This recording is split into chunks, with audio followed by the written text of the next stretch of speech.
প্রথম ছবিটা মেদিনীপুরের, দ্বিতীয়টি ভাঙড়ের। খেলার মাঠেই শাসকের দাদাগিরি, ক্ষমতার অপব্যবহার। মেদিনীপুরে ফুটবল মাঠে রেফারির পেটে সজোরে লাথি মারার ঘটনায় গ্রেফতার হয়েছেন তৃণমূল নেতার ভাইপো। এবার ঘটনাস্থল ভাঙড়। খেলা দিবসে ফুটবল খেলাকে কেন্দ্র করে শিক্ষককে এলোপাথারি কিল, চর, ঘুষি।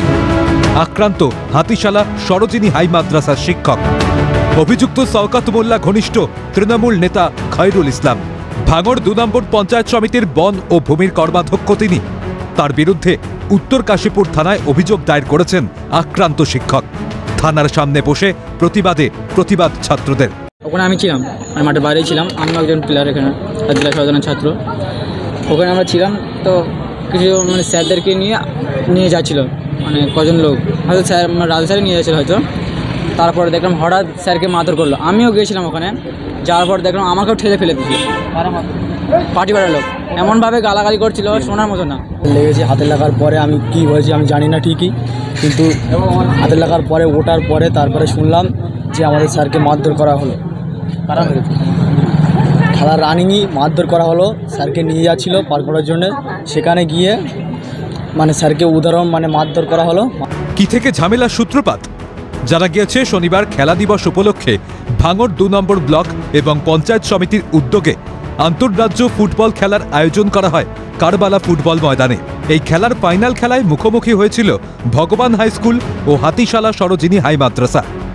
জানিয়ে দুই স্কুলের দলের মধ্যে ঝামেলা সৃষ্টি হয়। অভিযোগ, খেলা চলাকালীন মাঠের বাইরে বহিরাগতরা হাতিশালা সরোজিনী হাই মাদ্রাসার শিক্ষক নাসির উদ্দিনকে বেধড়ক মারধর করে। কিছু স্টুডেন্ট, কিছু শিক্ষক তারা ক্লেম করেছে যে আমাদের টিমে বহিরাগত খেলছে, তারা এখান থেকে পাস করে অটোমেটিক চলে গিয়েছে, তারা খেলছে, তারা অভিযোগ করছে। আমরা সেটাকে বারবার কাটার চেষ্টা করলাম। আমরাও ওদেরকে দুজনকে দেখালাম যে ওদের মধ্যেও দুজনে বহিরাগত খেলছে। এই নিয়ে বেশ আমাদের ছাত্রদেরকে জবরদস্তি ওরা তোলার চেষ্টা করেছে, আমরাও ওদেরকে তুলে দেওয়ার চেষ্টা করেছি। ওখান থেকে দৌড়িয়ে এসে আমাকে বলল যে নাসির স্যার, আপনি এক্ষুনি এখান থেকে বেরিয়ে যান, আপনাকে মারার টোটাল প্ল্যান রেডি হয়ে গেছে। তখন আমি বলছি, কেন, আমি কি করলাম? তা বলছে কি যে ওই যা ঝামেলা হয়েছিল, আমি তো ওনার সাথে তো আমি কোনো ঝামেলা করিনি, আমাকে মারবে। এটাই রাজ্যের কালচার বলে দাবি জমি জীবিকা বাস্তুতন্ত্র ও পরিবেশ রক্ষা কমিটির যুগ্ম সম্পাদক মির্জা হাসানের।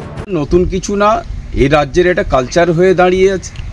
যে রাজ্যে শিক্ষামন্ত্রী জেলে আছে, আর এক শিক্ষামন্ত্রী ছাত্রদের উপরে গাড়ি চালিয়ে দেয়।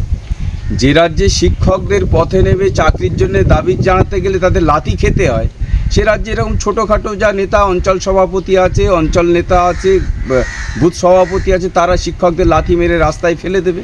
ভাঙড়ে তো এটা নতুন নয়। ঘটনায় সুর চড়িয়েছে বিজেপি।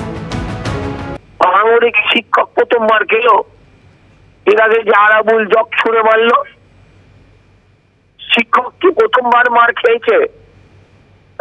এর আগে আমরা দেখেছি শিক্ষক আন্দোলন করতে গিয়ে পুলিশ লাঠি মারছে। হীরক রানীর দেশে উদয়ন পণ্ডিতের কোনো জায়গা নেই। আরে শিক্ষার পেছনে লাথি মেরেছে, শিক্ষার মুখে লাথি মেরেছে, বুকে লাথি মেরেছে, আর শিক্ষক দিকে দিকে শাসক দলের তোলাবাস নেতাদের হাতে আক্রান্ত হচ্ছে শিক্ষকরা। এটা অত্যন্ত নক্কারজনক ঘটনা। প্রশাসনের একটি অংশের সহযোগিতায় এই শিক্ষকদেরকে আক্রমণ করা হচ্ছে। শাসনের অপব্যবহার কেন? সমাজ গড়ার কারিগর যারা, তাদের গায়ে হাত কেন? সামাজিক অবক্ষয়ের আর কত রূপ দেখবে বাংলা, উঠেছে প্রশ্ন। তমাল সরকারের রিপোর্ট, ক্যালকাটা নিউজ।